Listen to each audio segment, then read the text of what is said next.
범건 고발장 등을 받았는지는 기억나지 않고 이를 확인할 방법도 없습니다.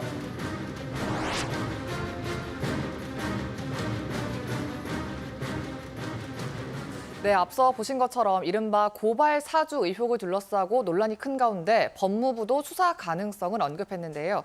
사건과 법 이종환 변호사와 오늘 이 이야기 자세히 나눠보겠습니다. 어서 오십시오. 네, 먼저 당사자들이 의혹을 부인하고 있는데도 고발 사주 의혹이 계속되고 있잖아요. 핵심 쟁점부터 짚어주시죠.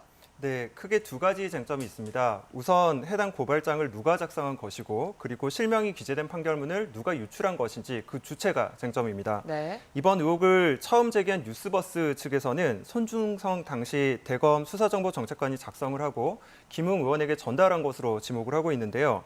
판결문 사진 파일이 있는데 거기에 손준성 보냄이라고 적혀 있다는 것을 그 이유로 들고 있습니다. 또 하나의 쟁점으로는 대검 수사정보정책관이라는 직책이 범죄 정보를 수집해서 검찰총장에게 보고하는 자리라는 점인데요. 네. 송 검사가 당시 검찰총장의 핵심 참모로 이렇게 거론된 점을 두고서 윤석열 당시 검찰총장이 알았거나 지시가 있었던 것은 아니냐라는 의혹이 제기되고 있는 그런 상황입니다. 네, 그렇다면 윤석열 후보나 손중성 검사의 지금 입장은 나왔나요?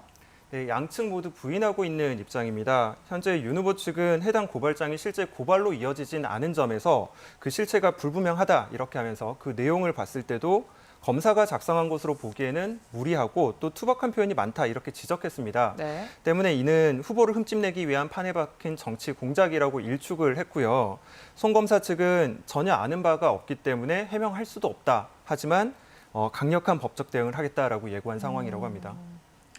네, 이런 가운데 이번 의혹의 또 다른 당사자죠. 손 검사로부터 고발장을 받은 것으로 지목된 김웅 의원이 오늘 오전에 기자회견을 열었어요. 네, 김웅 의원 같은 경우는 그동안 애매모호한 해명을 고수해왔습니다. 이런 가운데 오늘 기자회견을 통해서 고발장을 받았는지는 기억이 나지 않는다. 그리고 이를 확인할 방법도 없다라고 밝혔습니다. 네. 다만 만약에 뉴스버스의 자료가 사실이라면 정황상 자신이 그 자료를 받아서 당에게 전달한 것일 수는 있다라고 여전히 애매모호한 입장을 취하고 있는 상황입니다. 그리고 보도되고 있는 고발장은 자신이 작성하지 않은 것이 분명하다 이런 입장을 밝혔습니다. 네, 지금 대검 감찰부가 진상조사에 들어갔는데 그렇다면 결국 이제 수사를 통해서 진실이 밝혀질 수밖에 없는 거군요. 네, 현재 대검 감찰부는요, 송 검사의 컴퓨터를 확보해서 수사 속도를 높이고 있는 상황입니다. 참고로 피고인의 실명이 나와 있는 판결문은 당사자, 법원, 검찰 아니면 입수할 수 없는 자료이거든요. 네. 그래서 감찰부는 송 검사가 검찰 내부망에 접속한 기록이 있는지 아니면은 컴퓨터에 해당 고발장 파일이 있는지 등을 검토할 것으로 예상이 되고요. 법무부 같은 경우도 현재 기초사실을 조사 중이다. 그리고 법리 검토를 진행 중이다라는 입장을 밝혔습니다. 한편 시민단체는 공수처의 윤 후보 그리고 송 검사 등을 고발한 상황입니다. 공수처 역시 수사 착수에 앞서서 사실관계를 파악하고 적용 가능한 법리가 무엇인지 기초조사를 하고 있는 상황이라고 합니다. 네, 그렇다면 만약에 법무부가 이제 법리 검토에 들어가고 있는 만큼 만약 본격적인 수사가 진행이 된다면 의혹 당사자들이 받을 수 있는 혐의는 뭡니까? 네, 우선 고발장 사건이 발생한 시기가 문제인데 그 시기가 4.15 총선 2주 전입니다. 네. 따라서 정치적 중립을 지켜야 할 공무원이 선거에 부당한 영향력을 행사한 점에 관해서 검토가 될 수가 있고요. 만약에 부당한 영향력을 행사한 것으로 인정이 될 경우에는 공직선거법이라든지 국가공무원 법 위반이 문제될 수가 있습니다. 네. 또 누군가의 실명과 인적사항이 기재된 형사 판결문을 유출한 것이 사실이다라고 밝혀진다면은 개인정보보호법 위반죄도 문제가 될 수 있습니다. 그리고 그 주체가 만약에 검찰이다라고 한다면 공무상 비밀 누설죄가 추가될 수도 있는 상황이고요.